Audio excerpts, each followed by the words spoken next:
పరిటాల రవి ఈ పేరు తెలియని తెలుగు వాళ్లుండరు. అనంతపురం ఫ్యాక్షన్ నేపథ్యం నుంచి దివంగత నందమూరి తారక రామారావు స్ఫూర్తితో పొలిటికల్ ఎంట్రీ ఇచ్చిన ఆయన టీడీపీలో కీలక నేతగా ఎదిగారు. ప్రత్యర్థులను గడగడలాడించిన రవిని చివరికి ప్రత్యర్థులే దారుణంగా హత్య చేశారు. తెలుగు రాష్ట్రాల్లో ఆయన క్రేజ్ గురించి ప్రత్యేకంగా చెప్పనక్కర్లేదు. పరిటాల రవి పేరిట ఎన్నో అభిమాన సంఘాలు ఉన్నాయి. ఇక పరిటాల రవి వారసత్వాన్ని అందిపుచ్చుకున్న పరిటాల శ్రీరామ్ రాజకీయంగా తండ్రి అడుగుజాడల్లో నడుస్తున్నారు. టీడీపీలో యూత్ ఐకాన్ గా మంచి పేరున్న శ్రీరామ్ వచ్చే ఎన్నికల్లో ఎమ్మెల్యేగా పోటీ చేయడం ఖాయమని చెప్పవచ్చు. పరిటాల రవి తనయుడుగా శ్రీరామ్ మంచి క్రేజ్ ను సంపాదించుకున్నాడు. శ్రీరామ్ పేరిట కూడా ఎన్నో అభిమాన సంఘాలు ఉన్నాయి. అయితే పరిటాల శ్రీరామ్ ను ఒక ఇంటివాడిని చేయాలని మంత్రి పరిటాల సునీత ఎప్పటినుంచో మంచి సంబంధాలు చూస్తున్నారు. ఆయనకి ఎలాంటి భార్య వస్తుందోనని అభిమానులు కూడా ఎదురు చూస్తున్నారు. ఈ క్రమంలో శ్రీరామ్ పెళ్లి గురించి గత కొంతకాలంగా అనేక రకాల పుకార్లు సోషల్ మీడియాలో హల్చల్ చేస్తున్నాయి. అనంతపురం కన్స్ట్రక్షన్ అధినేత కుమార్తెతో శ్రీరామ్ పెళ్లి ఉంటుందని ప్రచారం జరిగింది. అయితే ఆ వార్తలన్నీ నిజం కాదని తెలిసింది. పరిటాల శ్రీరామ్ కు కాబోయే భార్య ఎవరో, వారి కుటుంబ బ్యాక్గ్రౌండ్ ఏంటో విశ్వసనీయ వర్గాల ద్వారా తెలిసింది. పరిటాల శ్రీరామ్ కు కాబోయే భార్య పేరు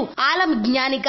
డిసెంబర్ లో వీరిద్దరి పెళ్లికి ముహూర్తం ఫిక్స్ చేశారు. జ్ఞానిక తండ్రి ఆలం రమణ అనంతపురంలో ప్రముఖ బిజినెస్ మ్యాన్. ఇక జ్ఞానిక పెదనాన్న ఆలం నరసానాయుడు గతంలో అనంతపురం మార్కెట్ యాడ్ చైర్మన్ గా పనిచేయగా ప్రస్తుతం అనంతపురం టీడీపీ జనరల్ సెక్రటరీగా ఉన్నారు. అంతుచిక్కని రహస్యాలు, మరెన్నో మనకి తెలియని పురాతన కట్టడాలు, వాటి వెనక దాగిన నిజాలు, పూర్వీకుల ఆచారాలు, మరెన్నో మూఢ విశ్వాసాలు, ఇలా కాలగర్భంలో కలిసిపోతున్న రహస్యాల కొరకు సబ్స్క్రైబ్ చేయండి రహస్యవాణి ఛానల్.